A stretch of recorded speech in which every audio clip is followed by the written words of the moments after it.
Hello again. Welcome. We are on a new path here. You know, it's important. It's important. What's going on here?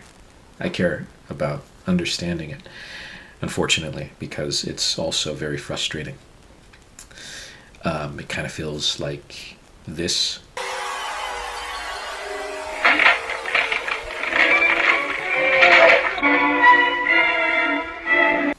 From time to time. And so today we examine one method for freeing oneself from the restraints. That is, breaking free. This method, very straightforwardly, involves destruction of the restraining forces. Destruction of the restraining forces. The destruction can be in many forms. It can be an explosion. It can be a severing. It can be a separating, a dismantling, a disbanding. In general, some sort of breaking into pieces of the restraining forces. It can be done many ways. It can be thought of many ways. In the earlier videos, we discussed wombs and tombs. Indeed, that is one way to view the restraints or constraints, since a baby is contained in the womb and in the process of birth must break the amniotic sac or membrane, subsequently freeing the baby from the womb. The newborn is further separated from the mother by severing the umbilical cord, cutting it. Very naturally, the severing or breaking of constraints in a general sense is therefore analogous to birth. So, for anyone that's seen the Apple Plus or Apple TV Plus, Apple Plus TV, the only reason I got it was for Macbeth, Joel Coen's Macbeth. Beautiful. But I also, since now I have it, certainly reeled me in to Apple Plus, was the show. I watched the show Severance. It's a good word. Zod uses this word. We'll start anew. We'll sever the degenerative bloodlines that led us to this state. But severing, the process of cutting and separating something, is a process of birth. And in the show Severance, you can get a better feel for what that is. Because the show is about people in their workplace separating the work life from their home life through some surgical procedure in the brain that makes it so that when they're working, they don't remember anything about themselves in their outside life. And when they're in their outside life, they don't remember anything about their job. And so, in that sense, they have been split. The interesting thing about this premise, I think it's a very interesting premise, is the idea that a new identity is formed upon that severing, right? The severing, the splitting, that, in some sense, destruction or breaking or cracking of the mind in two creates another being, basically. And so this is one example where you can see how severing leads to a birth, right? So in that show, when they've done the procedure, they're like a newborn in their workplace because they know nothing. They know nothing about their name. They're like, what's going on? This is just one example, just to elaborate on the idea that severing or breaking creates something new. That there's a birth associated with it. And so it's an interesting idea. And it makes sense. I mean, you can even think of a cell scientifically. It's like a cell kind of splits. That's a severing. The cell kind of like splits itself, and then you have like two cells. So you have a new cell, right? So this is natural. Severing, or in general breaking of something, breaking apart, taking it apart, can lead to a birth of something. And so any such instance of a locked door or guarded gateway, chains, fences, handcuffs, prison bars, we've seen, can be thought of as an obstacle that upon opening leads to an important transition from one state to another state. And so the destruction is one manner in which one can rebirth or renew into a new state. And those obstacles or chains or doors or locked doors can be thought of as like passing through the sort of ionic gateway or doorway. Of course, you can think about more gentle ways of opening doors, like a key. And that will be a topic for another video. Today, we'll talk about destruction as the method for opening a door. So today, it's all about destruction. The door itself being thought of as a ionic gateway from one world or womb to another world or womb. Okay, so world and womb, think of these as the same thing.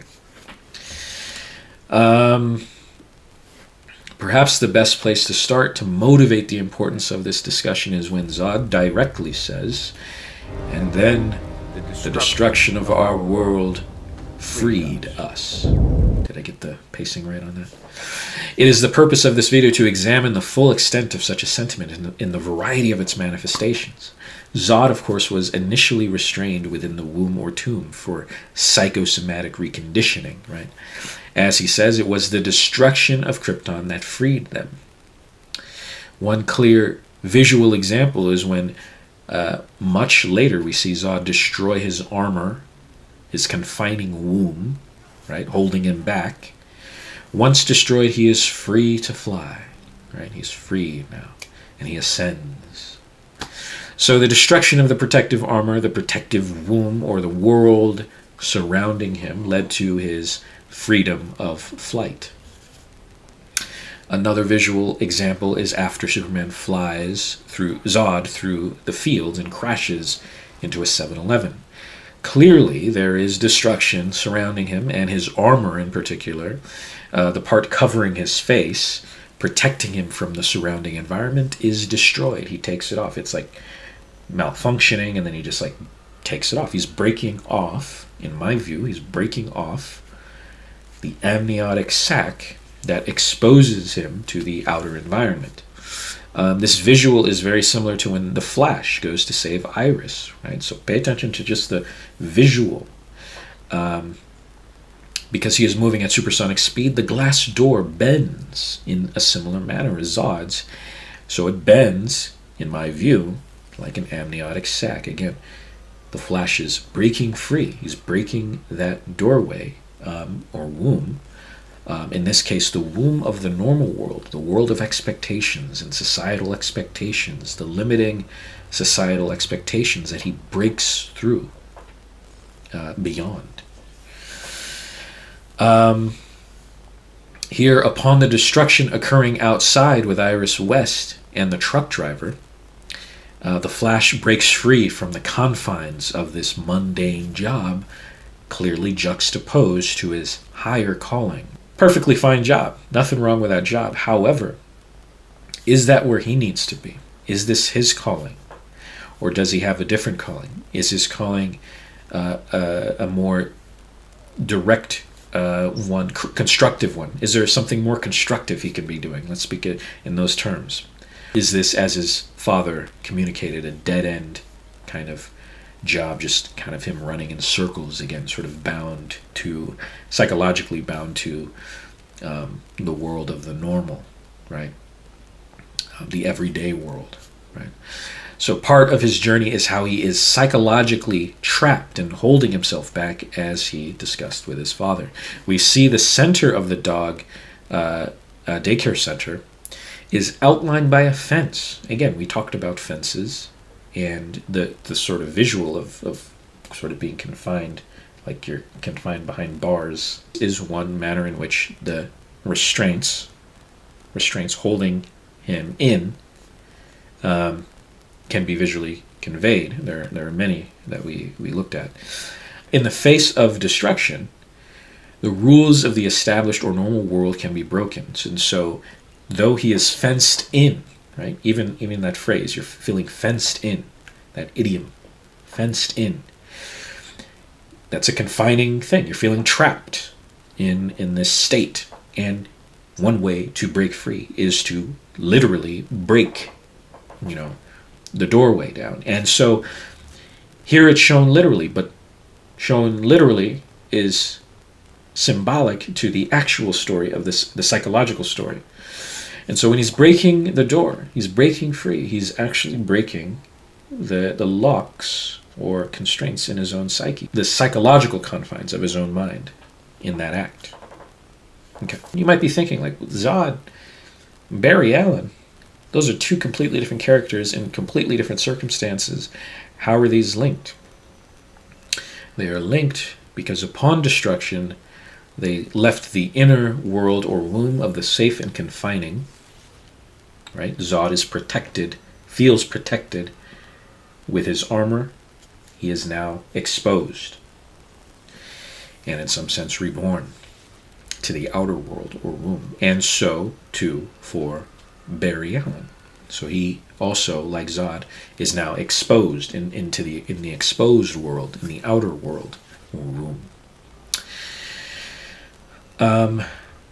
Note on this point that the dogs bark at him angrily as he walks in, but show him affection when he comes back.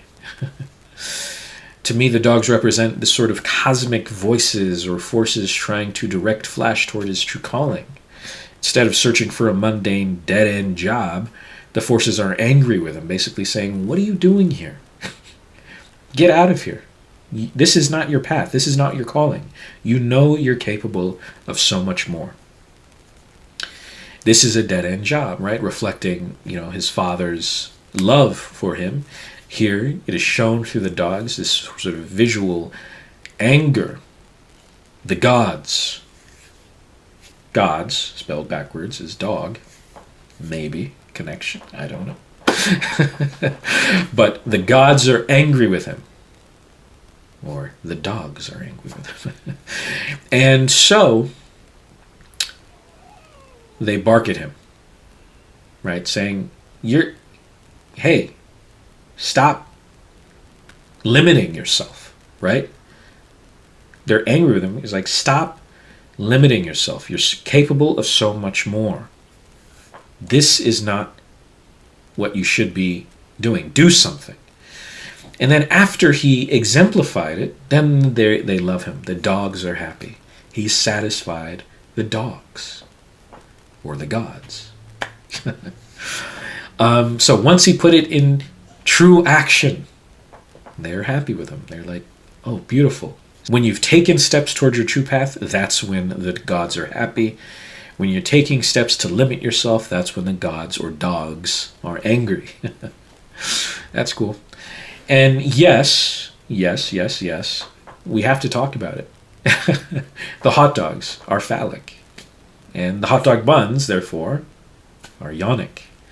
And it's not just like phallic is not, it really is a symbol for a certain element of the universe that is typically regarded as masculine traits. And more directly, especially in this context here, can be regarded as sort of animalistic, right? You think of the phallus, you think of animalistic drives, obviously directly, you could say sex drives, but also other drives as well, such as sort of embodied with the 7 deadly sins, right? We got greed, we got lust, we got wrath, we got pride, we got gluttony, right? All of these things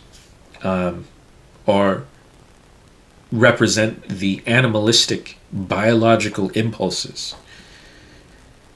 And so symbolically, that is one thing that the phallus can represent, is that aspect, the animalistic thing that needs to be tamed.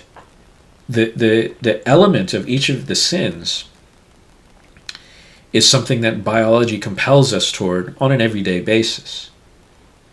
It's just the sins are the extremes, and usually we need to temper those, right? We need to tame that, and that's an animalistic thing, right? So that's regarded as animalistic. You're just eating voraciously and right, and just wanting more. I want more money and things like this, and lust and all of these things. This is what I I'm taking to be the phallus here. It's not all it symbolizes, but that's one way of looking at it that I think is shown in a lot of storytelling. The phallus even is, if we go back to one of my previous videos on the fasces, the fascinus is shown as a beast, right? How a phallus, an animal? Well, obviously, it represents the animalistic element of the human condition, right? There's an animalistic part of us, all of us, that needs to be tamed, that the higher self must tame. There's a lower self that compels us. There's a higher self that tames us. And this is the idea, is that if you run out in the world untamed, well, this is a bad thing. This is a wrong thing. This is a sinful thing. This is a profane thing. And so, back to this scene, the truck driver clearly represents that, no? He's reaching for a hamburger that's on the floor. Like, maybe you should just let that hamburger go. One, because it's on the floor. And two, because you're driving a giant truck. Okay, so for many reasons, it's like this urge, he is compelled to reach for the hamburger or the cheeseburger. And he is acting like a monster. And the Flash kind of alludes to this, right, when he mentions paper monster hungry. It then cuts to the man, the truck driver, and he is like the monster that is hungry here. He is the beast, the animal, the sinful animal that is unable to tame their impulses. Speeding through a red light while reaching for the burger on the ground is being thoughtlessly guided by biological impulses. This is the untamed beast, the untamed masculine, a glutton for food, reflecting also Steppenwolf's untamed gluttony for power, greed for power, and dominance for reaching for the mother box, right? That's the mother box is like that cheeseburger. This element within Steppenwolf and even Darkseid to allow their impulses and greed for power to cause all of this havoc. It's like all of this chaos is caused by the animalistic, the untamed animal within each of them. So here I'm saying the phallus represents the untamed element. And so we'll see how it gets tamed in a second. But note this juxtaposition between the truck driver, beastly, messy, monstrous, greedy, gluttonous, careless, male truck driver, right? It's a masculine element. It doesn't just have to be a male, but since it is typically masculine, it makes sense to make that person a male. So this truck driver is juxtaposed to the gentle and sweet Iris West, who is in a smaller vehicle, right? Just a car. Barry is not being blindly guided by the tumescent masculine biological impulses, usually associated with things like speed and aggression. He moves slowly. He's gentle. He's gentle, right? He's careful. He's thoughtful. He puts away the phallus in his pocket. He's tamed. Tamed. The animalistic element, the untamed masculine. He's tamed it. Again, the masculine isn't fundamentally bad. The feminine, same for feminine. There's good and bad in both. However, clearly sometimes something that is unchecked needs to be tamed. And so here he is taming that, symbolically showing that he put the phallus, the phallic symbol away in his pocket. That's beautiful. I don't know about you, but that's beautiful. That's great. And his actions show that. It's not just he puts it away in his pocket. He's shown gracefully, carefully placing the feminine down on the ground, coming back to the ground, right? Beautiful scene, amazing scene. Oh my God, it's I really love this scene. So he embodies the slowed down, gentler, feminine manner of being. Ironically, of course, he's actually moving very, very fast. But for him, in his perspective, he is actually moving very slowly. So it's all about perspective, really. It's all about what's relative to the perceiver, not necessarily some absolute sense of speed, but what is relative to what one is internally experiencing. That's an interesting element here. And there are many more examples of this dichotomy between the aggressive and the gentle, or the exposed and the hidden, throughout the SnyderVerse, some of which we have examined in my previous videos. Break into the brilliance of a zillion, where the sparkles fly, spiral to another world. You and I, you and I, you and I.